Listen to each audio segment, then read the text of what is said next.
আসসালামু আলাইকুম, শুভ সকাল। আজকে আমাদের নলহাটি হরিপ্রসাদ ফুটবল গ্রাউন্ডে সকলে একত্রিত হয়েছে। দেখুন, গতকালকে যে আমাদের নলহাটি হরিপ্রসাদ ফুটবল ময়দানে সভা হয়েছিল, জনসভা, সেই সভায় আমাদের মাঠটা একটু নোংরা হয়ে গেছিলো, অর্থাৎ চিপসের প্যাকেট, খাবারের প্যাকেট পড়েছিল, তার জন্য মাঠটা নোংরা হয়েছিল। সেই জন্য আজকে আমাদের যে কমিটি এবং যে মুয়াজ্জেম মাওলানা সাহেবরা যে প্রোগ্রাম ছিল, সেই প্রোগ্রামের পরিপ্রেক্ষিতে মাঠটা অপরিষ্কার ছিল।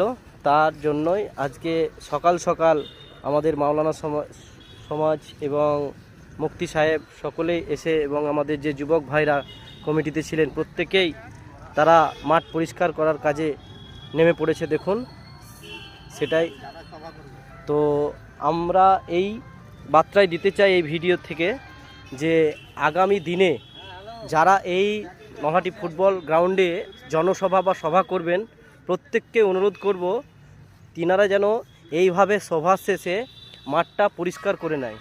কারণ এখানে অনেক কচিকাচারা আমাদের প্র্যাকটিস করে এই গ্রাউন্ডে, এবং মর্নিং ওয়াক করে, আমাদের মা বোনেরা থেকে আরম্ভ করে সকলেই এই গ্রাউন্ডে প্র্যাকটিস করে।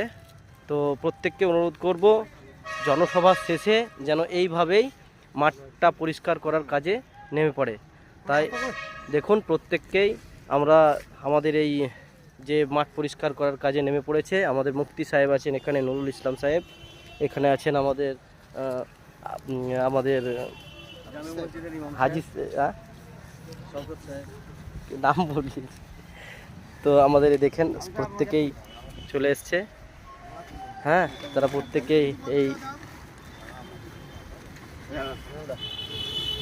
প্রত্যেকেই মাঠ করার কাজে নেমে পড়েছে। দেখুন, তো আমি আমাদের মুফতি সাহেবকে দু কথা বলার জন্য অনুরোধ করব এই মাঠের ব্যাপারে।